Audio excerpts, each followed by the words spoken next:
been tested? I have. I've been tested. Actually, I found out this morning, Oprah, that I tested positive. So, you know, I'm not surprised. As soon as I heard that Idris was potentially exposed, I mean, I was on my way anyways, and I wanted to be with him. I think that's an instinct as a wife. You just want to go and take care. And, you know, we didn't change the way we I could have made a decision to put myself maybe in a separate room or stay away, and I'm sure that people... So for those who didn't catch that, IDRIS ELBA, he got diagnosed with the coronavirus probably like a week ago or something like that. And his wife, should I say, she decided she wanted to quarantine with him instead of getting a whole other house or just staying away from him. And now she also has coronavirus. And I looked in the comments and I saw hella people talking about how crazy she is. They think it's fake, matter of fact, because she seems so upbeat and happy, but they think she's crazy for not quarantining away from him. So let me say this. That woman ain't crazy. That woman is committed. That wife is committed. Now, I will say this. I do think she's taken Till Death Do We Part to a whole new level of, you know, if there's even a slight chance you headed toward death without me, motherfucker, I'm packing my bags and I'm coming too. Now, with that being said, side note, I wish them both a speedy recovery. I wish them a long life and everybody else afflicted with the virus.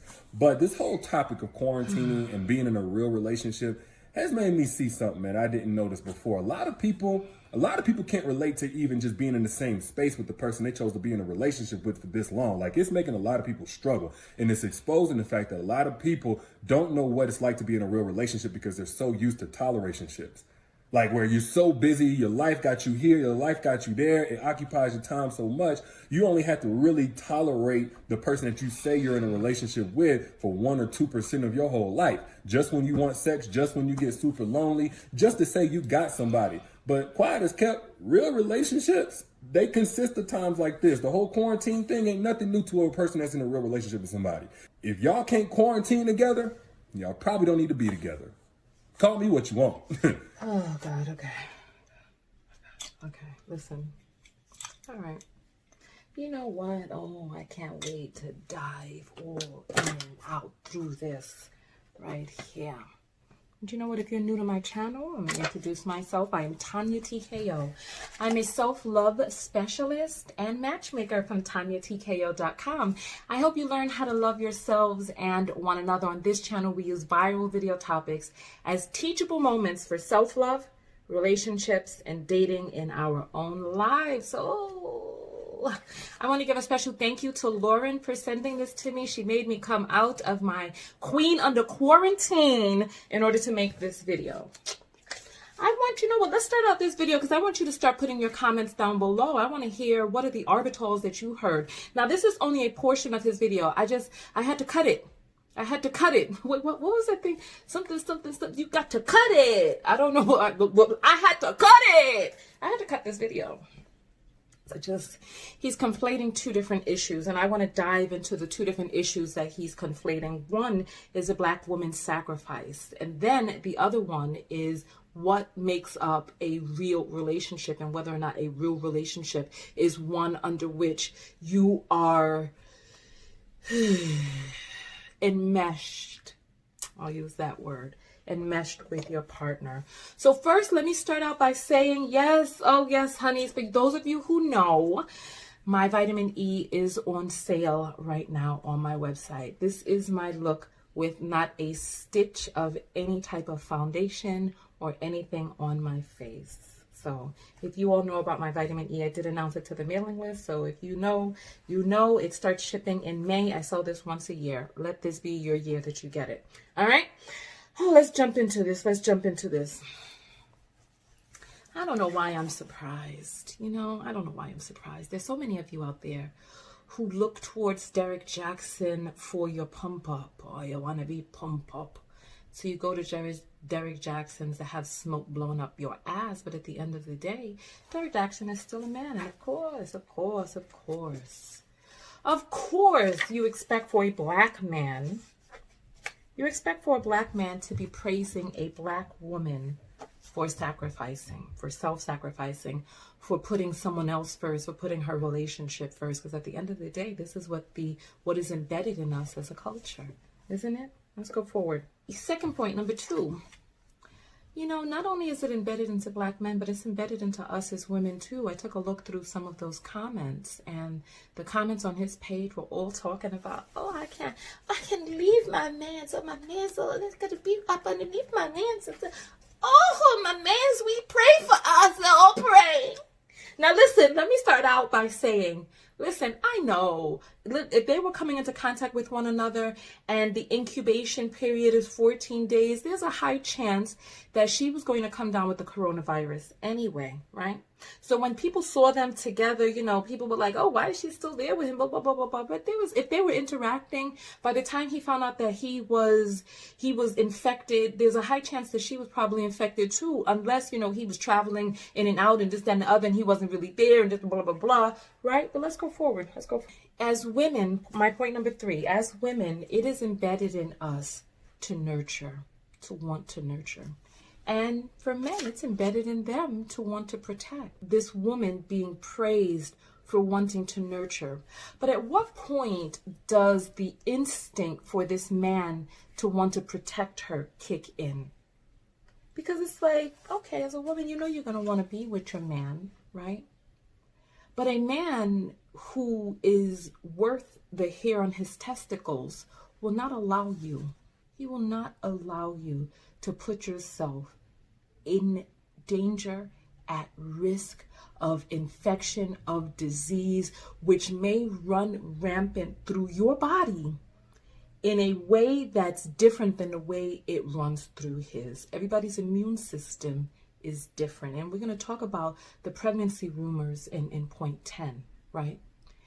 But a man who cares for you and loves you and is holding his space as the sacred masculine will not allow his woman, especially, and listen, we are talking about regular people. We're talking about a man with resources, the resources to be able to hire a car, to disinfect the inside and court and carry her, curtail her to a hotel, to another home of theirs, and make sure that that is sterilized before she gets there, and protect his queen.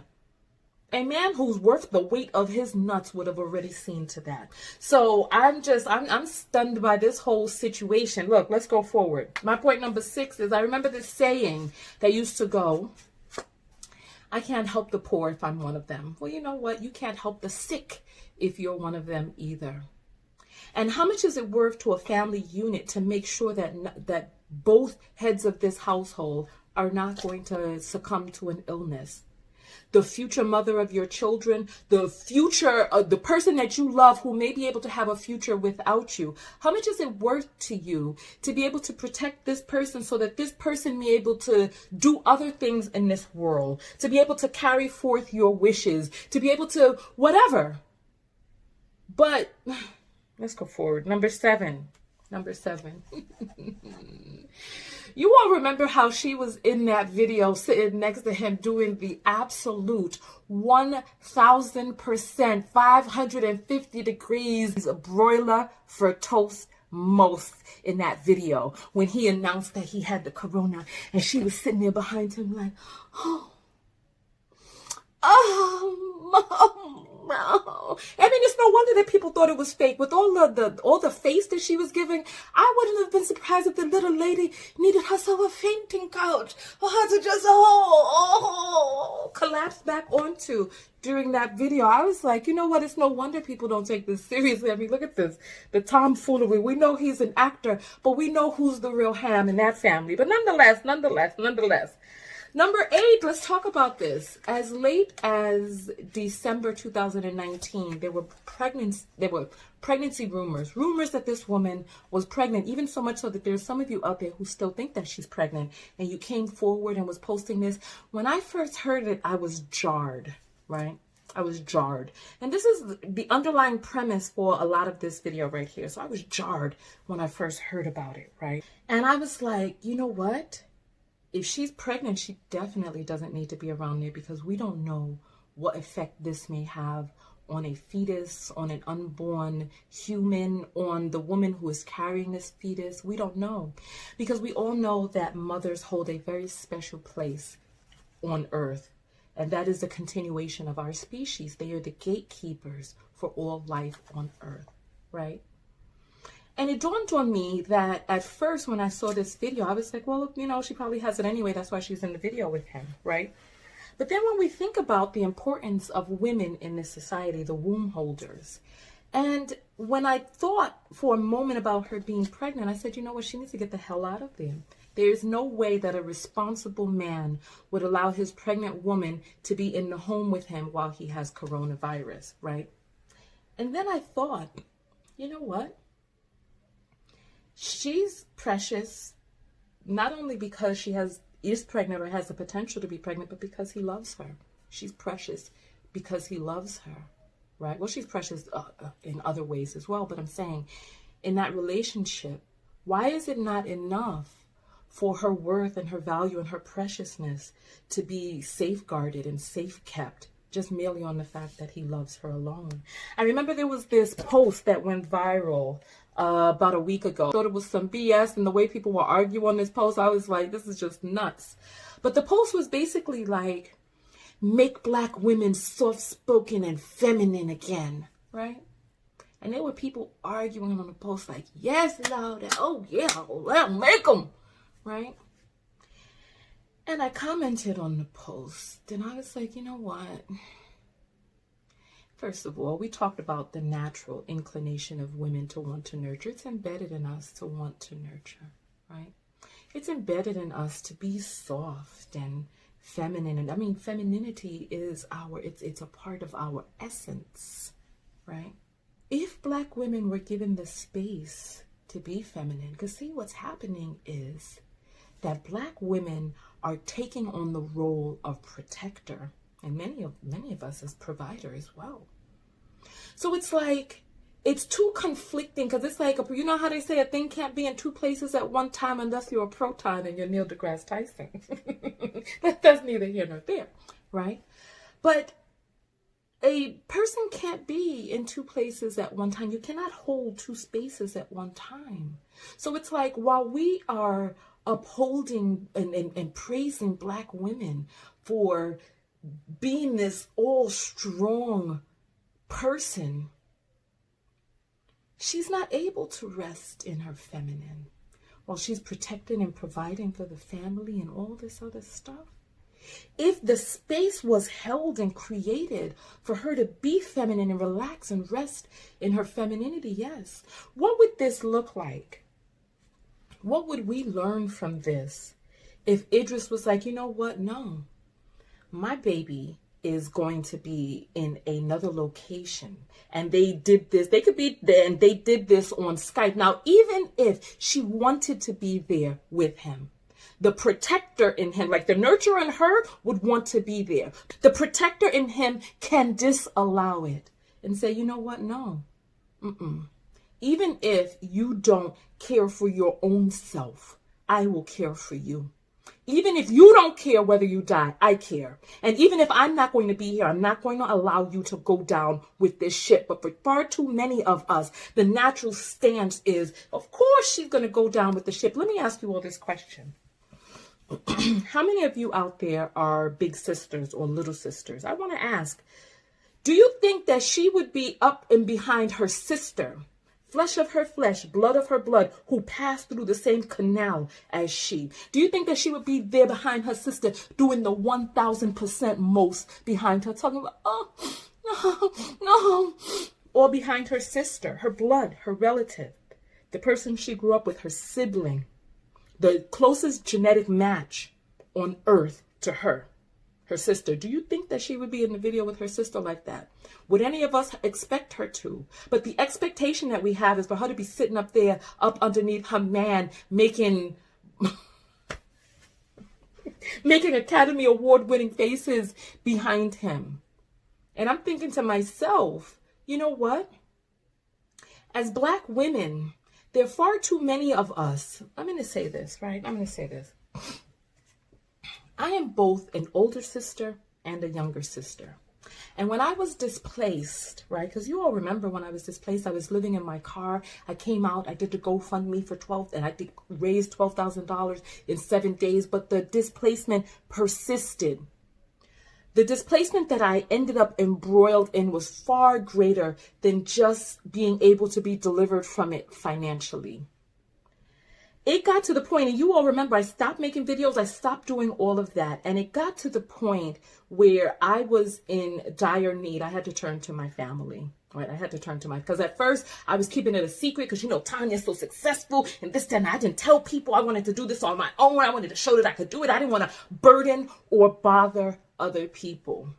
I wanted to do it all. And there's so many of us Black women out there who feel guilty or shame or burdened by the thought of burdening other people. And I'm telling you, my displacement for me did not end until I allowed other people to take care of me. My brother, when I tell you, when I told my brother what was going on, when I told my father what was going on, they stepped up and they stepped forward and they did things behind the scenes that allowed me to rise out of the displacement. I was taken care of psychologically, emotionally, financially. My physical was taken care of. I was covered and protected by the men in my life. And it was like, when I got the situation persisted and persisted, because each of us, we need to go through our own journey in this life. And my journey took me to the point where I had to ask for help. I had to humble myself. You know, you all know I hate the word humble. I had to let down my guard. I had to drop that whole strong woman trope. I had to drop the whole money is my worth. I had to drop all of that. And I had to ask for help. And I had to, you know what? It wasn't the asking for help. It was the receiving of help. I had to allow myself to receive. And for far too many of us Black women, we do not allow ourselves to be able to receive, so that even if a person wants to give, because when the people gave me the $12,000, I did not use it. I was ashamed. I was ashamed that I needed it, and I still wanted to prove that I could do it on my own, and I didn't use it. This is why the situation continued to persist. And it was like I had to let all of that down and allow myself to be taken care of. And when I allowed myself to be taken care of, and when I created that shift on the inside, that I'm not a bad person if I don't have money, that I'm not a bad person if I need help, that it doesn't make me less than if I don't have. It was then and only then that it just like a storm, like a tidal wave, like a twister came into my life and lifted everything up. I'm telling you, it was like even in wisdom, like when she clicked her heels 3 times and said, "There's no place like home." It was like instantaneously things began to shift, because the shift happened inside of me, because that was what the lesson that I needed in my life. And I learned that as a woman, that is not my job to be strong. I'm going to let that sink over you for a second. It's not my job to be strong. Oh, but powerful I am. And the difference between strength and power is the direction of the exerted force. Because they will exert force down on you and say, "Oh my goodness, you are strong." But when you push that force up, they say, "My God, you are powerful." Yes, they do. So on that note, I'm going to let you all think about all of this. I want to hear your thoughts about all of this. When does a Black woman allow herself to rest? When do other people around her allow her to rest? It does not mean that you are less than, because the powerfulness in you cannot be mistaken. No, it can't. But the strength in you shall not always continue to be tested.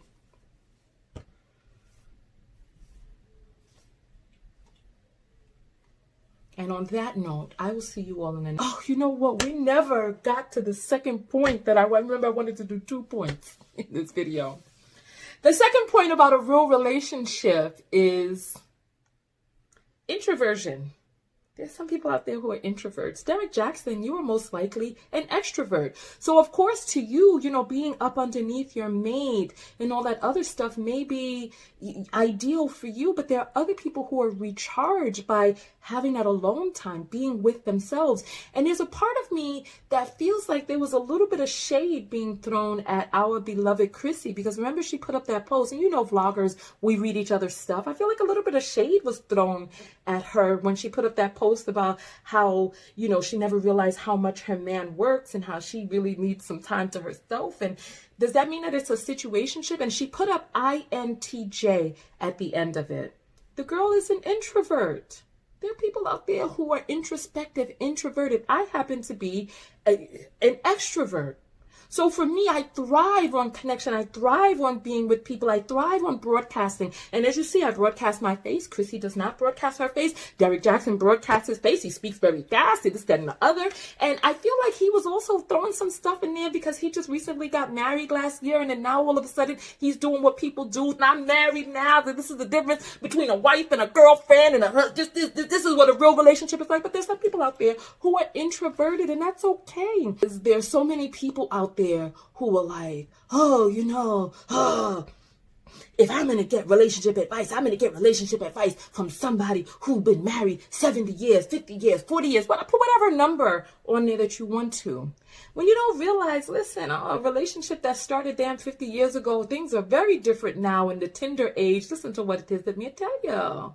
And then we got people out there who get married and then they think that they become experts because their one relationship becomes the standard by which we judge all other relationships. And I'm here to tell you that the relationship that you have with anybody starts with the relationship that you have with yourself. This is why I am a self-love expert, and I speak about relationships in this video because every relationship that we have is a reflection of the one that goes on inside of you. This is why I tell you to love yourself first and foremost, because that will attract your whole life on the outside will mirror what's going on the inside. And so who are we to judge what a quote unquote real relationship is or isn't according to the standard that we as extroverts have? So that there are people out there who's like, you need a break from me? That means the relationship no real. I know I look like Thelma from remember that woman Thelma would be like that in that video with Sherman, that show with Sherman Hemsley. And nonetheless, let me get out of this doggone video. Go out there and love one another. But most importantly, what? Love yourself. Love yourself, yes. And part of loving yourself is, one, for the first part, knowing that you don't have to be strong, that you can concentrate on being powerful. Because strength, in order for a thing to be strong, remember, they test the strength of garbage bags. And how do they test the strength of garbage bags? How do you know how strong a thing is? It's by how much force can be exerted on it before it breaks. And they're like, oh, it's this strong. However, when it comes to power, you allow that force, that energy to reverberate outward from you. So loving yourself is allowing yourself not to get stuck into these tropes. Two, loving yourself is allowing for your relationship to look how it looks for what is right for both of you, right? Whether you're an introvert or an extrovert, right? This is what I'm talking about. So on that note, I'm going to let you get out of here. I want to hear your thoughts. I want to hear your thoughts below. Look, one, do you think Idris should have allowed her to stay there with him with all of the resources that they have? Two, do you think that this could be an introversion, extroversion type of thing? I want to hear that. Four, listen, three, what are your thoughts on my definition between strong and powerful? What are your thoughts about some of the other things we discussed in this video? Are you the type of woman who will not allow people to help her? And what is it that you're going to do about that? How do we change the face? And then also, what will it take for Black women to be feminine and soft-spoken again, as if we aren't? Please, come on now. Let me get out of here. Tonya TKO, and I'm out. Peace. Thank you for watching. Make sure you thumbs up the video. Make sure that you subscribe and hit the bell notifications to be notified of new videos. Leave a comment below and come over to TonyaTKO.com to subscribe to my personal mailing list, send me a message, or find out more about matchmaking. I'll see you on the other side. Peace.